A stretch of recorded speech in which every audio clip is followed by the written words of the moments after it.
Hi and welcome to the SLR Digital Photography course. I'm Stephen Riley and I'll be your host and guide as we explore the amazing world of digital photography. This course is designed to give you the confidence to be able to shoot at a professional level, whether you're shooting weddings, babies, portraits or landscapes. In this course we cover the fundamentals of digital photography, including a hands-on approach of the different settings on your camera. We'll also give you the different tricks that professionals use to make sure they always have that perfect shot. So let's get started, shall we?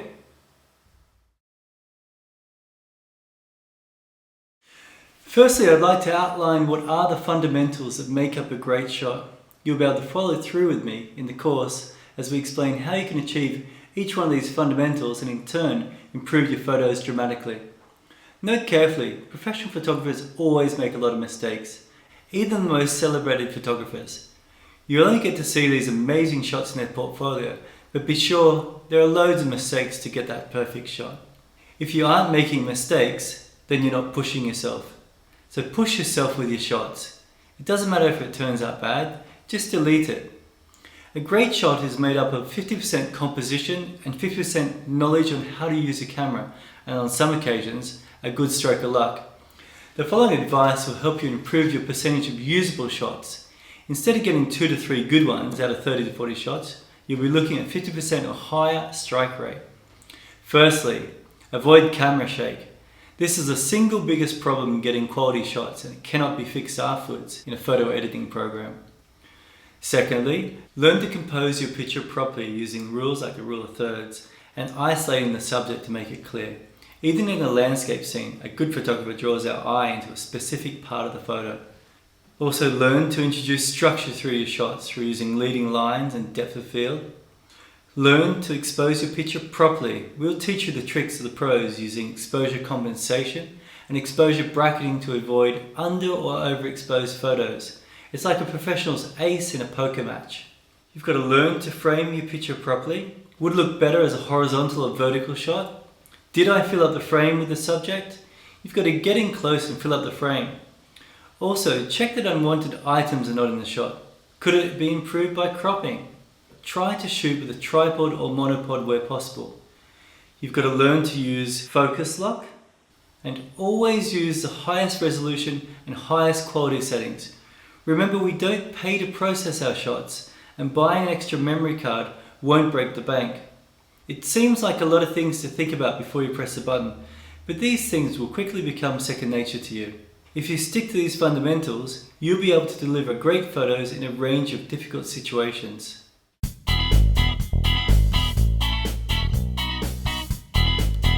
One of the best ways to avoid camera shake is with a good sturdy tripod. A professional almost always shoots with one.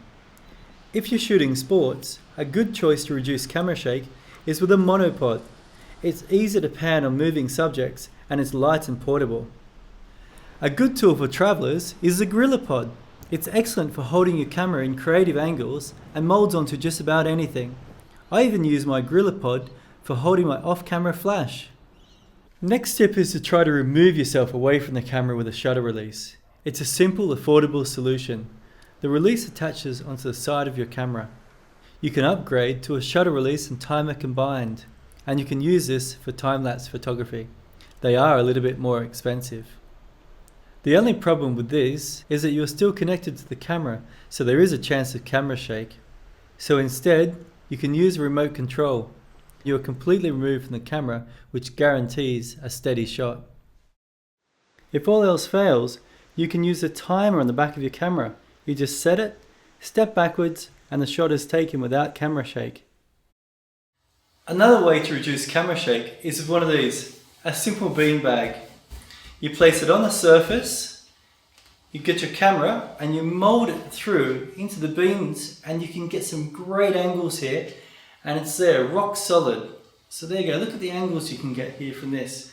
And there you go, it's molded in and it's very solid. Another simple way to look at reducing camera shake is to actually look at the way that you're taking the photograph. A lot of people get a really good shot and then as they're about to take the photo, they sort of jab away really hard and that causes camera shake as you're pushing through like this.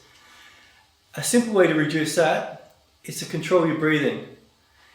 So you breathe in deeply as you're about to take the photo, and then you exhale slowly and squeeze the trigger. There you go. So you breathe in, focus, slowly exhale and press the button. So there you go. If camera shake causes 90% of our problems in our images, there are a number of great ways there to avoid it.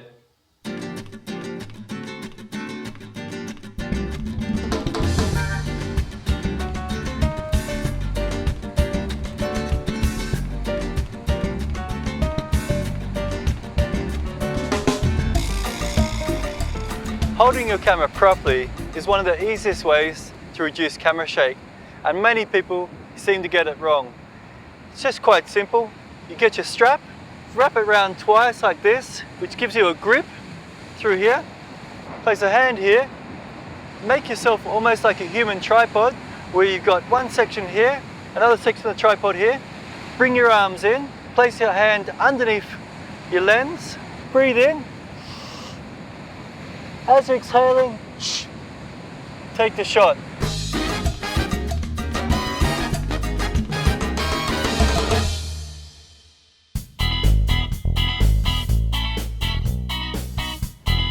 Some of the best long exposures I've done at night have been handheld without a tripod. You get to a really nice scene, you're there with your camera, you don't have a tripod, so what do? I'll show you this quick, easy method where you can get 5 to 10 second exposures at night without a tripod. First of all, you've got to find yourself something to lean or push against. For example, this tree. You get through, push yourself across, get yourself in position, and there you go. You can do a 5 second exposure, handheld, straight away there. Find yourself something solid, get a few points of contact in, and there we go. Easy 5 second exposure, handheld. Not all that much really to get hold of, it's just a tree here. So you get your body through in your lens, lock it in, 5 second exposure, handheld, no tripod, no problem at all.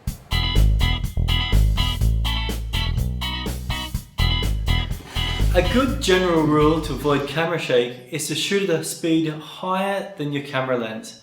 For example, this lens here is a 50mm lens. This means you'll need to shoot at a speed above 1/50th of a second to avoid camera shake.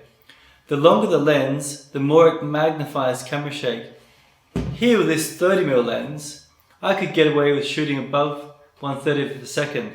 But if I move here to this 100mm lens, I'll need to increase the speed to over 1/100th of a second.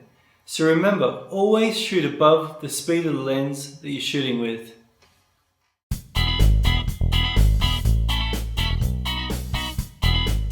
With cameras just getting better and better, one of the biggest differences between a normal photo and a work of art is your composition.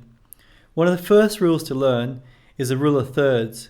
This dates back thousands of years and is sometimes referred to as the golden section. In your viewfinder, draw 2 horizontal lines and 2 vertical lines. Most cameras have this grid inbuilt into their camera and you only need to switch it on. Firstly, look at your horizontal lines. Having your horizon in the middle of the shot looks boring, but placing it a third up or a third down is preferred and improves your composition dramatically. Then look at your verticals. Instead of having the subject in the middle of the frame, try moving the subject to the left third or to the right third. This is the basis of the rule of thirds. The trick is to place your subject along the intersection of the lines. Most beginners start by placing the subject smack bang in the middle of the frame. Try to start using the rule of thirds and you'll see your photos are instantly much better. One of the keys to using this method is to use exposure lock. You aim at the subject and lock down the focus and then recompose according to the rule of thirds. The rule of thirds helps you emphasize specific parts of your photo. For example, if you'd like to emphasize the ocean, you'd bring the horizon up to the top third of the frame. If you'd like to emphasize the sky, you bring the horizon to the bottom third of the frame. So switch on your grid and start to use the horizontals and verticals to improve your composition using the rule of thirds.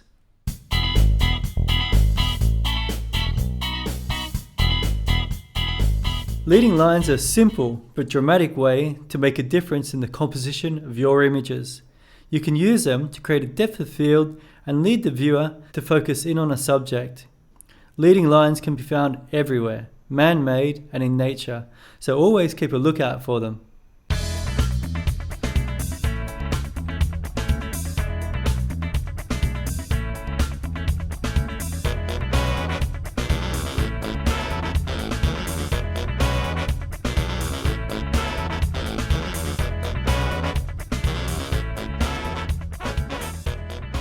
Take a look at this example here. So here we are set up on the wharf. We've got a really nice shot here, and we're going to start to show you how to use leading lines. So let's move back a bit and get a shot without leading lines.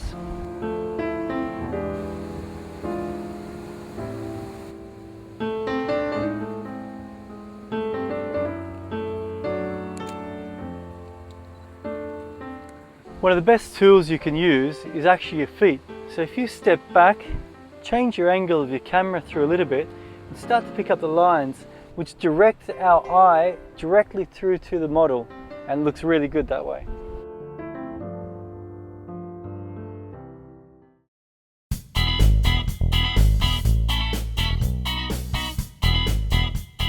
Getting the right exposure is not as hard as it seems, as long as you tell the camera which part of the scene you want exposed. Modern day metering gets it right about 90% of the time, but here are some modes that will help you get it right every time. You'll find that most cameras have 3 to 4 different metering modes: evaluative or multi-metering, partial metering, spot metering, and center weighted metering. We'll focus on the 3 main modes. Matrix metering. The camera takes into account the whole scene in front of it and then adjusts the exposure accordingly so everything is exposed on average. This mode is useful for general scenes but cannot expose properly in tricky lighting situations. Spot metering. This metering method measures the middle 1% of the scene. It's extremely accurate on that section and disregards the rest of the image. This method is used mainly in scenes where there is a big contrast and the most important part is in the center of the frame. For example, a backlit scene. Center weighted metering. This metering method concentrates on the middle 70% of the shot and the outside the frame is less significant. In summary, if you'd like the whole scene metered, then choose matrix metering. If the center of the image is more important to you, then you would choose center weighted metering. If nothing else matters in the shot, just the subject in the center, you can safely use spot metering. This is a classic scene to use spot metering. You've got a backlit scene here where you can almost hardly see the subject because the sun's so bright, and you take a few shots in matrix metering and all you end up is a silhouette because the camera's trying to take a photo for the whole scene in front of you. You can try center weighted, but it still won't do much good. So the only real way you can do this is by using your spot metering and go up close to the subject and aim your spot metering right on the center of the face, and you'll see that the camera will just meter for the face, blows the background out a little bit, but you'll get a really good picture of the subject in front of you.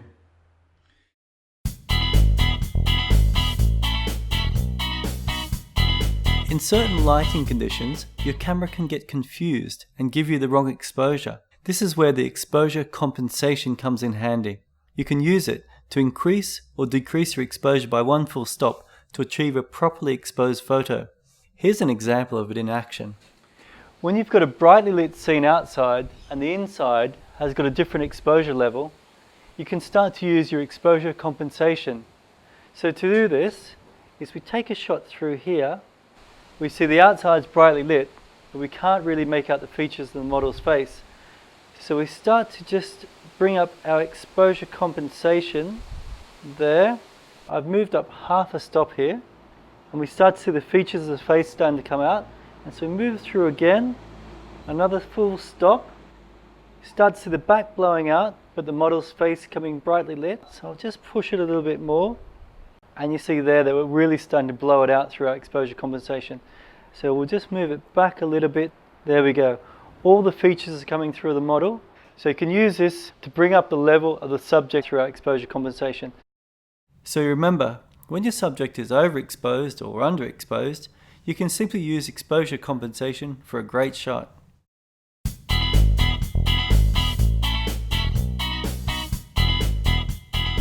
This is a common scene with photographers and a very common problem. You have a scene in front of you that is very hard to expose for. The camera is torn between exposing for the bright sunny day outside and exposing for the darker interior. There is an explanation. We are born with this super camera in our head. It's better than any Sony, Canon or Nikon. Our eyes see about 24 stops of light, but unfortunately our cameras see only about 14 stops of light. So you have a problem. How can we increase the range of our camera to see the same scene as we do and get the right exposure? This brings us on to one of the tricks of professionals, exposure bracketing. You dial in how many stops you want to bracket and the camera under or overexposes to those levels. In this example, I've taken a few different photos to show you the range you can obtain. I chose one of the shots that looked the best and adjusted the lighting slightly in Photoshop.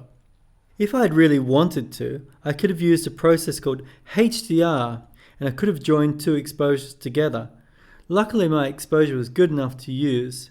You can use exposure bracketing at any time and it's insurance for those times you don't get a second chance to get the right exposure.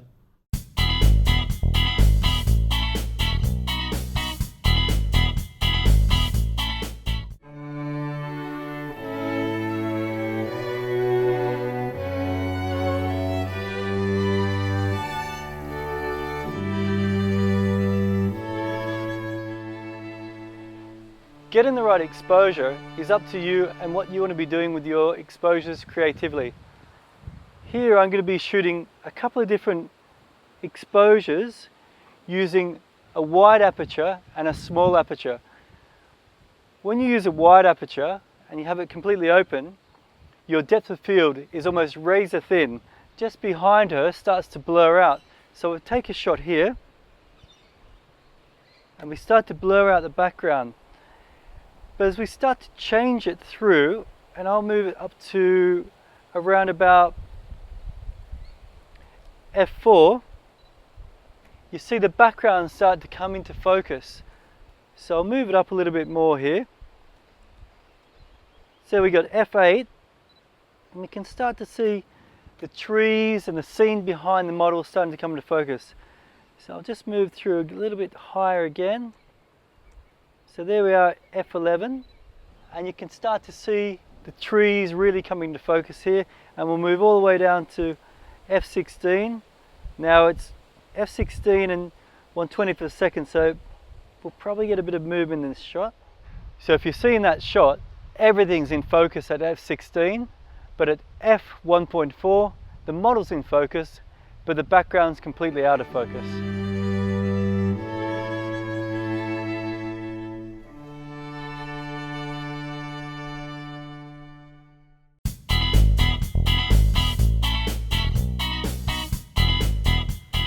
Taking photos on a bright sunny day is not the ideal situation, but it's a common event for most of us. So let's look at some ways that we can combat this bright sun. I'm using today one of these. It's a 5-in-1 reflector. They range from around $30 up to $150, but after you see its uses today, you'll find they're invaluable.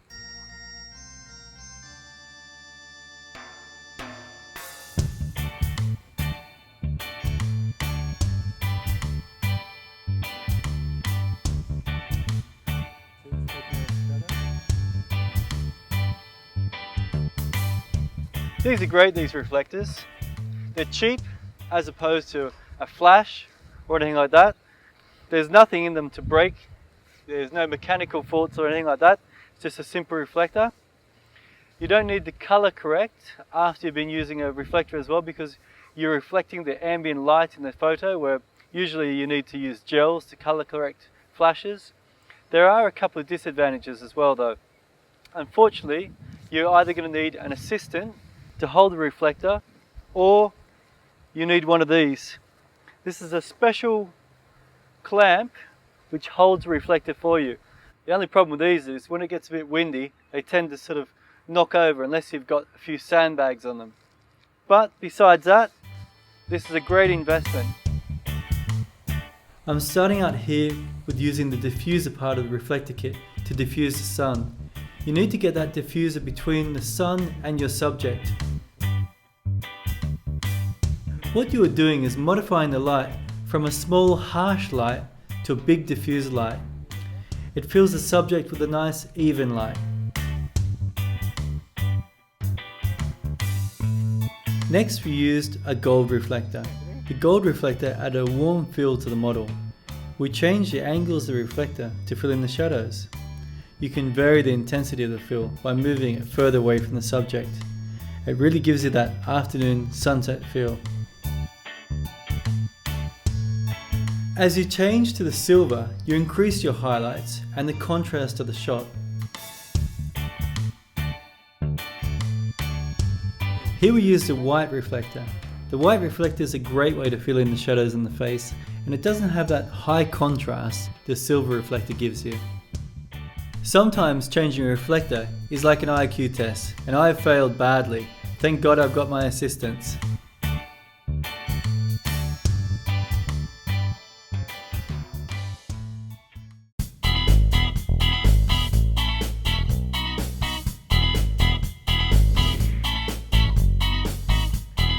One of the most underused things on a camera during daylight is your flash. Most people use your flash at night, but the best time to use it is actually during the day, as you use it as fill-in flash to take out the shadows out of the face. So let's take a few shots here using our fill-in flash.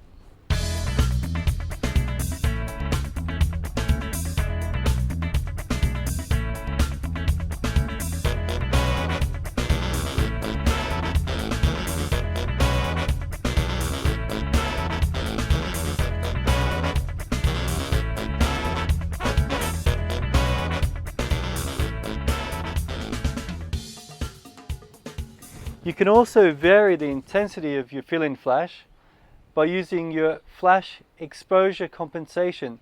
So you can raise it up or lower the flashing compensation to reduce or increase the amount of flash on the face. Most people think when you're shooting outside that you've got to shoot with your back to the sun. The problem with that is you've got your model or your subject staring directly up towards the sun and squinting, and the shots invariably come out bad. The best way to do it is actually reverse that and have your model with the sun behind her and you shooting through, and as you do that you'll see that you start to get these really nice highlights coming through the hair, and you can use your flash to start to illuminate and take the shadows out of the face as well. And that's the best way to do it. You put the model, the back to the sun, you come through and you fill in the shadows and you get that really nice look. Look at that, that's a great shot. Excellent. Another tip when you're shooting outdoors is to always use one of these, a lens hood. They dramatically reduce lens flare, which is a real nightmare when you're shooting outside.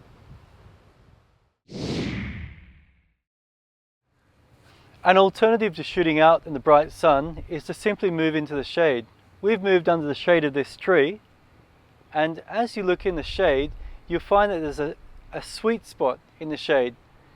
As we move around, so we ask the subject to move around, we start to move around here, and then you look at the face and you see there it is. There's the perfect angle where the face is correctly illuminated in the shade. So next time you're shooting the shade, make sure you look out for that sweet spot.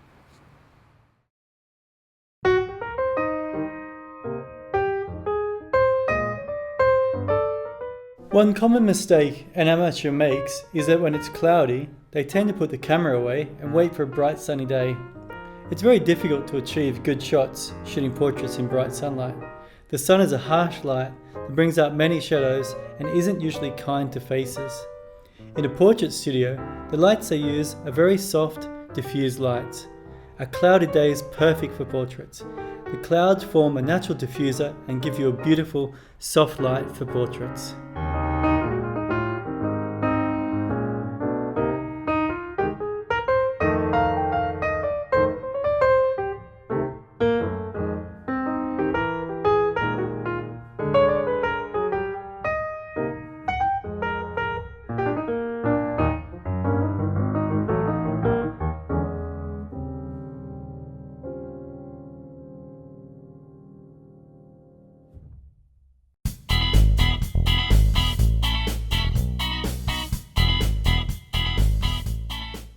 Framing your picture properly is what makes a difference between a good shot and a great shot. One of the best pieces of equipment you can use here is often the cheapest as well, your legs. A great shot usually means you have to take a different angle, up high or low, and move around to get a new perspective. Try this simple experiment at home or in the park. Grab your camera and a friend and start to shoot using different angles and different objects in the environment to frame the subject. Make sure you're really getting close and feel the frame as well. You will see that these simple, easy changes will produce a much more professional looking shot for a minimal amount of effort.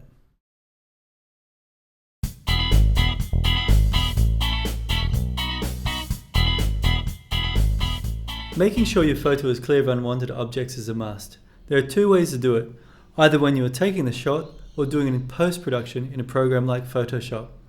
If you're like me and prefer to be out there shooting instead of spending loads of time locked up to your computer fixing your mistakes, then start to be aware of this and minimize this at the time of shooting. Otherwise, cropping and removing these things will take forever. A good photographer always looks to see if their photos can be improved by cropping. Some professionals quote that up to 70% of their photos are cropped. Sometimes you can find a good picture inside a picture. Always try to look if you can improve your photo by cropping. You can also start to crop to use better composition rules, for example, the rule of thirds. Have a look in this example. The original photo was good, but by cropping closer and using the rule of thirds, the composition looks better and you can really focus in on the expression of the surfer.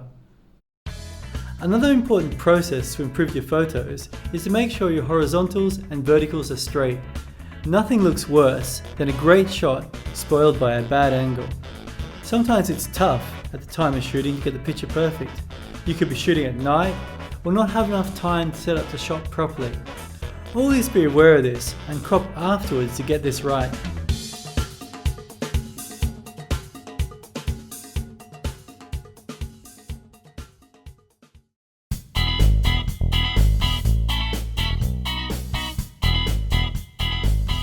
Have you ever wondered how the professionals always seem to get that exact moment for a perfect photo? Well, there's actually a trick to this, and it's very simple.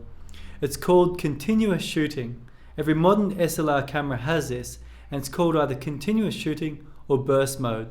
It usually ranges from 3 shots per second up to around 10 shots per second. Open your camera's menu and select this mode for shooting difficult subjects, including children and sports shots. Shoot off around the shots and then go back through them to pick out the best images. This is a child photographer's secret weapon in getting everyone smiling in the photo.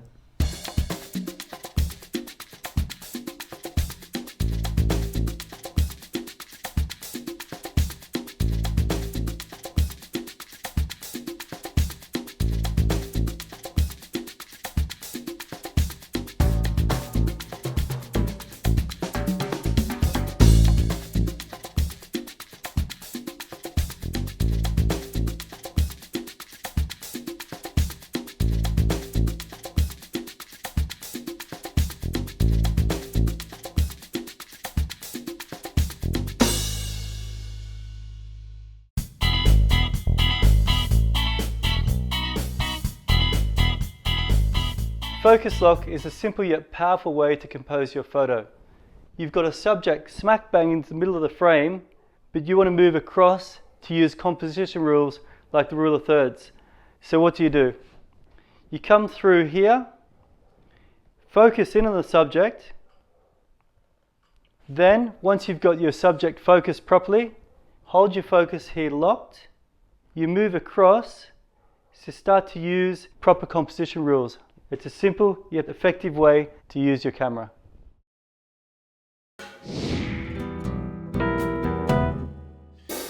So let's do a recap of what we've learned so far. Camera shake. We've learned the different ways to reduce camera shake and achieve those really crisp, sharp photos. You need to be able to hold your camera properly, and a better solution is to remove yourself from the camera using tripods and remote controls. We've learned to compose your picture properly. We've gone through composition rules like using the rule of thirds. We've learned to use leading lines to create a sense of depth in your photo. We've learned to expose your picture properly. We've learned the tricks of the pros, including exposure bracketing, exposure compensation, metering modes, filling flash and reflectors. We've learnt to frame your picture properly. We've also learnt how to use objects around the subject as a natural frame. Cropping unwanted items. We've learnt to look out for unwanted items, but also ways to improve our photo in post-production. These are the fundamentals of a great shot. If you abide by these rules before taking a photo, you will see a massive improvement in your photography straight away. So let's start to explore our camera. If we know how the system works, then we can really push it.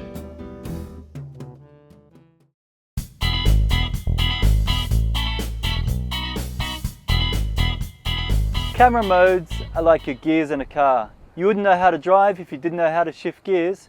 So let's look at what each different mode does and how we can use it. Your first mode is your full auto or point and shoot. After that, you've got your program mode. After that, you've got your AV mode, which stands for aperture value. Then you have your TV mode, which stands for time value. Then you have your manual mode, which is full manual.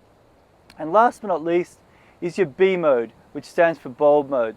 Let's start to investigate and see how we can use each one of these modes. First mode is your point and shoot or your full auto. It sounds great. You point your camera through and the camera takes control of everything. Unfortunately, you have no creative control at all. If you're in badly lit scenes or backlit scenes, there's a lot of inaccuracies with the camera. And the only things really you have control over is your resolution and your flash modes. So let's move on to the other modes and find out how we can use them. Program mode. It's like a smart version of auto mode. You've got control over white balance, shutter speed, flash control, and a few other things, but besides that, the camera controls everything. It's just for those people who just want to dip their feet into the water after coming out of the auto mode. The next mode we have is your AV mode. It's a very important mode to know about because 99.9% of photographers are in this mode. You dial in the depth of field you want and the camera handles the rest. When I'm talking about depth of field, I'm talking about if you've got a shallow depth of field, your subject's in focus here and everything behind them is out of focus. That's something like an f2.8. But if you have a wide depth of field, for example a landscape shot, everything's in focus, and that's something like an f22. So you dial in your f22, the camera controls the rest, and it's a really great mode to know about. Our next mode is our TV mode, or S on some cameras. The TV stands for time value. And now that time value is the length of time that your shutter is open. This controls your motion in your shots. It's a must for sports photographers who want to dial in something like 1,000th of a second and really freeze frame the action. Or you could be a nature photographer and be shooting a stream and you'll lower it to something like 1/10 of a second and you shoot the stream and you get that nice flowing of the water and the frothing up of the water as well. So your TV controls the motion in your shots. Manual mode. Manual mode is the most creative mode the camera has. You pretty much control everything in the camera. It gives you recommendations of what you should use, but it doesn't use them. You really need to know about shutter speed, aperture, and ISO before you attempt to use this mode. And last but not least is our B mode, which stands for bulb. The name derives from in the old days, the photographers used to have to sit there with a bulb holding the shutter open. We use our bulb mode for getting long exposure shots, for example, a nighttime shot, 3 or 4 minutes. So there you have it, camera modes. The three that I really want you to start to concentrate on is your manual mode, your TV mode, and your AV mode. If you learn how to use these three modes, you can shoot any situation.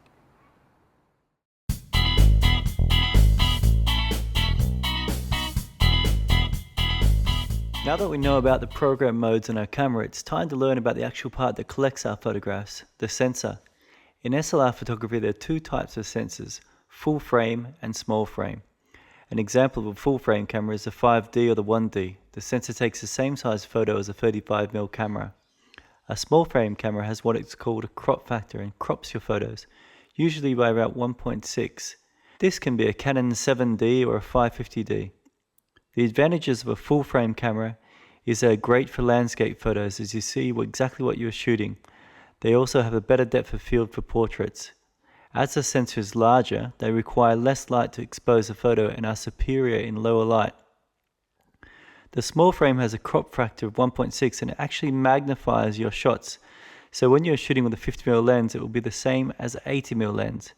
Small frame cameras are perfect for sports as this magnification turns a 200mm lens into a 320mm lens. Cameras tend to shoot more quality images close to the center of the photo, so even though the photo is cropped, it's still taking the best part of the photo. So the choice is yours, full frame or small frame, large frame for landscapes, and small frame for anything that needs to be magnified, for example sport or wildlife photography.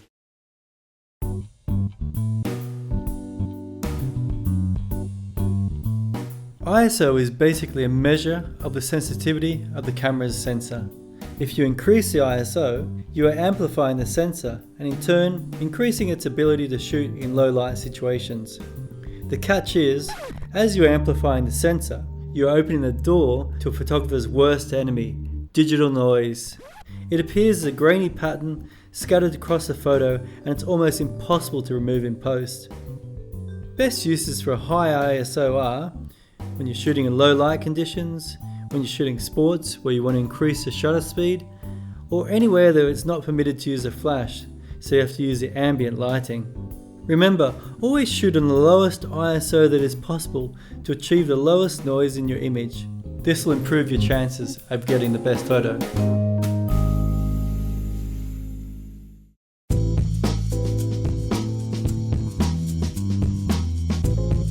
The technology behind digital cameras is complex, but there are a few easy things to learn that will help your shooting immensely. First of all is a pixel. A pixel is a coloured square and there are millions of these in each photo. If you enlarge a photo, you will see the individual pixels. Try it. This is called pixelated. When you see all the pixels together and from a distance, they form a nice picture. When you take a photo, the sensor converts that light into pixels, each one representing a certain colour. The more pixels you have in an image, the sharper it will reproduce.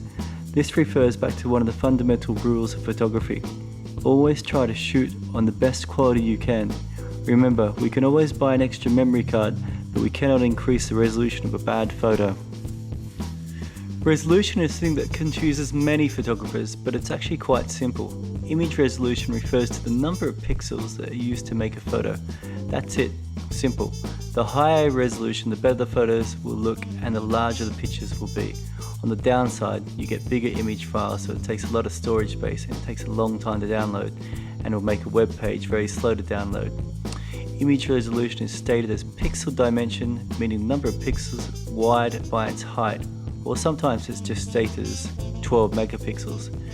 For example, an image that's 2048 pixels in width times 1536 pixels in height has a total of 3,145,728, or 3.1 megapixels.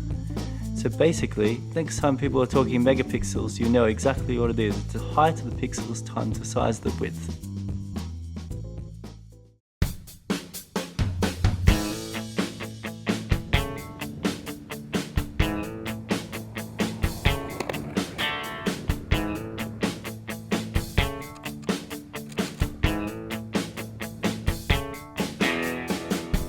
So let's learn about shutter speed. I'm going to get my friend Jake here to do a bit of skateboarding for us, and we'll take a couple of different shots of him. First of all, we're going to take a shot around about 1/500th of a second to freeze the action. Then we're going to do another shot where we get some motion in the shot. So we'll get Jake going past, we'll shoot around 1/30th of a second, and we'll pan with the subject. So the subject will be frozen solid, but the background will be moving. And then we're going to get a shot of him coming through where we shoot stationary here at 1/30th of a second. So he'll be moving, but the background will be stationary. So let's get into it, Jake. So I'm shooting here on the TV mode. So let's start off with 1/500th of a second and we'll freeze him solid. So I've got 1/500th of a second. All right, Jake, let's go. Okay, great. Okay, excellent, that looks really good. Okay, for this next shot, I'm dialing 1/30th of a second and I'm going to pan with the subject.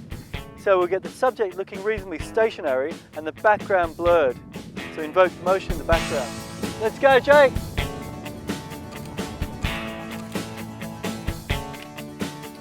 Okay, excellent. Okay, for the next shot, I'm going to dial in 1/30th of a second, but I'm going to keep the camera stationary. So what we'll get from that is we'll get the subject moving, but the background stationary.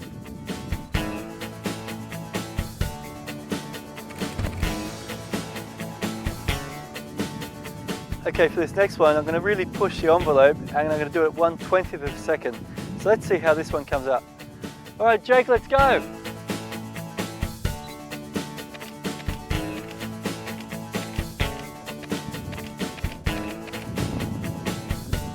Oh, that's looking great. So there we go. 3 easy methods to learn and you get great results. Did you learn anything today, Jake?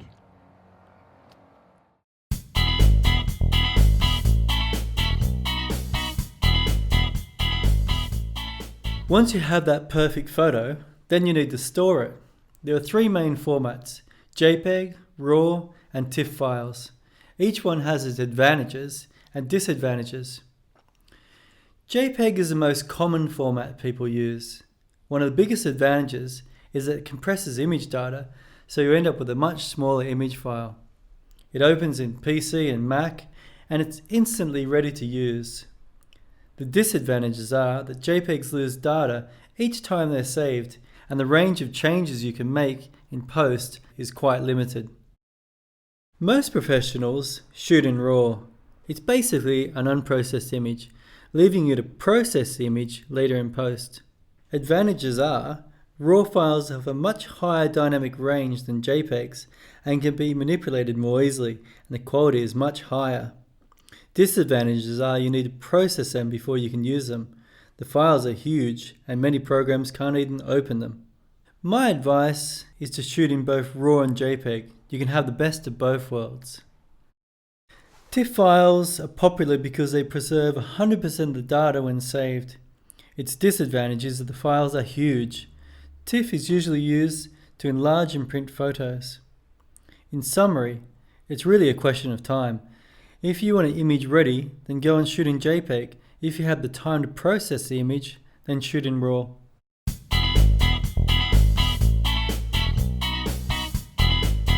White balance can make a huge difference in the look and feel of your photographs. If you shoot in RAW, you can pick the white balance you prefer during processing. If you shoot in JPEG, you have to make the decision in camera. The world of digital has made a lot of things easier, and white balance is one of them. With film, the only way to change the white balance was with filters over the frontal lens. With digital, it's a lot easier. The light that is produced in digital photos is made up of 3 colors: red, green, and blue. Any color can be reproduced by mixing parts of these colors. The colors are only recorded properly when the 3 wave bands are in correct balance. Our brain automatically adjusts these colors in fluorescence, incandescent, and halogen lighting. Most people are not aware of the changes compared to normal daylight. The sensors will pick up on this, and unless the correction is not made, the result will be unnatural colors. The white balance control makes these corrections.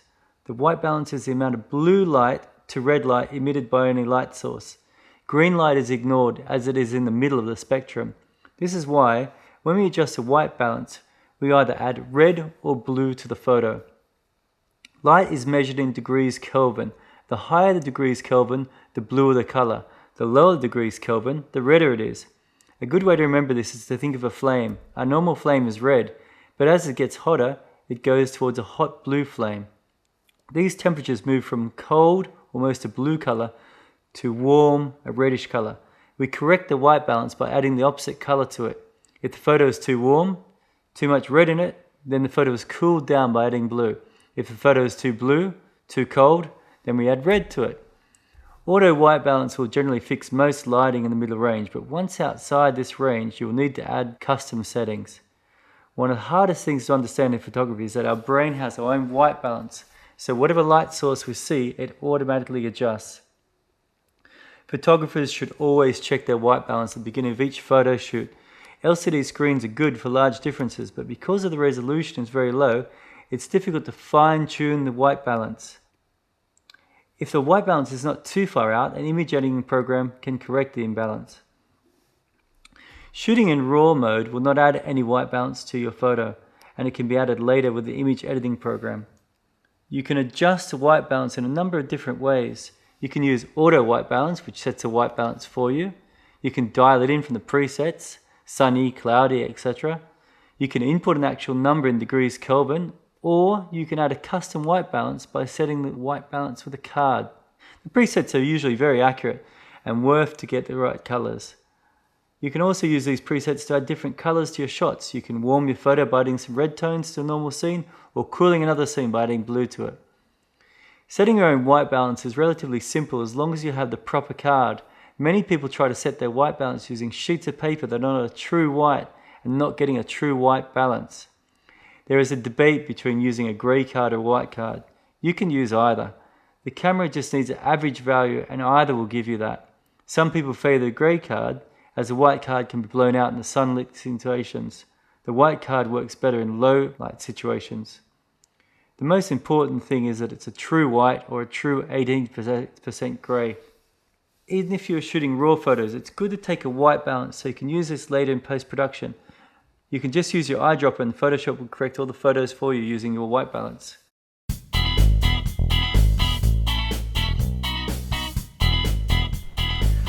Let's look at how you can do a custom white balance. It's very easy, but the first thing you're going to need is one of these. A true grey or a true white card. You can buy them from your local retailer. They're anything from $10 up to $30, and it really is worth having one of these. So first thing you do is you move your grey card in front of the camera, fill up the frame, take a shot. Every manufacturer is different. With Canon, you just come through here, move down to custom white balance, you use your photo, so you do set. It took me 10 seconds or less, and I've got a custom white balance. Now once we've got the custom white balance in there, let's take a shot on auto white balance. Now the white balance at the moment under these lights are rated at 5,500 Kelvin. They're photographic lights, so it's a pretty easy thing to meter. So we'll just shoot through, get a shot here. So there's our auto white balance. Now let's start to run through the other settings and see the changes it makes to the shots. So first one I'm moving to is sunny. Now sunny is rated at 5,200. Not very much different from 5,500. So we'll take a shot and we shouldn't see much difference through our shot here. There we go. Now as we move along, next one we move to is shade. Now shade is rated at 7,000 Kelvin. Because the camera thinks it's a lot hotter, in essence a lot bluer, so then it adds red to your photos. This is an old trick that landscape photographers and also portrait photographers use to warm up their photo. If you're shooting in the morning or in the evening, you want to get those really nice red tones through your photo, just move on to shade and you'll see it really warm up the photo. So we'll move along now to cloudy. Cloudy is rated about 6,000, which in essence does warm up your photo as well. We're shooting at 5,500.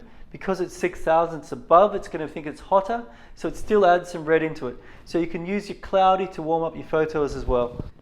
So next one we're going to do is have a look at tungsten. Now tungsten light is a normal everyday light that you have in your house. It's rated about 3,200. Because it thinks it's a lot cooler and being a lot more red, it's going to add blue to your photo to counteract the red. Next one we've got is fluorescent. Fluorescent's rated around 4,000 Kelvin, which is below.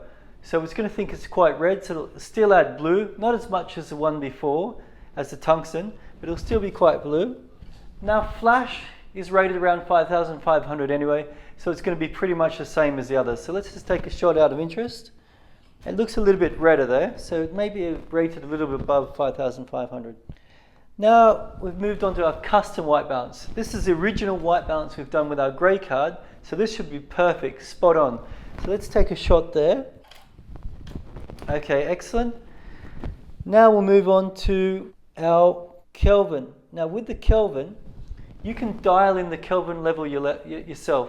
I'm going to start first of all on 5,500, which is what these lights are rated at. So we'll move up to 5,500.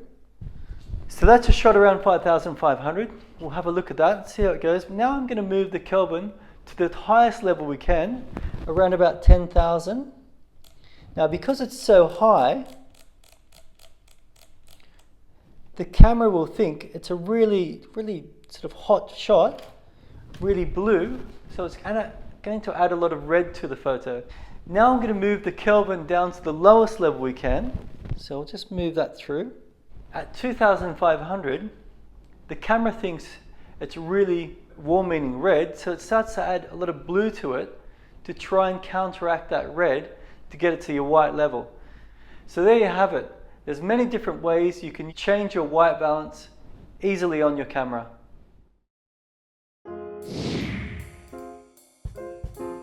So now it's time for you to be the star. It's time for you to get out there and put your newfound knowledge into practice. So grab your camera and get out there and start shooting. First, choose a mode that you're comfortable with. Perhaps start with a simple approach using the AV mode. Choose AV if you want to control the depth of the field. If you're shooting portraits or landscapes, you set the depth of the field through your f-stops and the camera will do the rest. Or you could choose TV mode if you want to control the speed of the shots. For example, sports, if you want to freeze the action, you dial in the shutter speed and the camera does the rest. You can use manual if you would like, but I would suggest to get more familiar with the AV and TV modes, as most photographers never take their camera off these modes. If you're really timid and want to dip your toes in, then start with the program mode. It's a cut above point and shoot. You can also start to dial in some settings as well. You can dial in your ISO, but remember, always shoot on the lowest ISO to reduce noise on your photo. You can set your own white balance and choose the format you would like to shoot on. So get out there and start shooting and use these tips and review your shots constantly as well, which will fast track your learning curve dramatically. So good luck, cheers!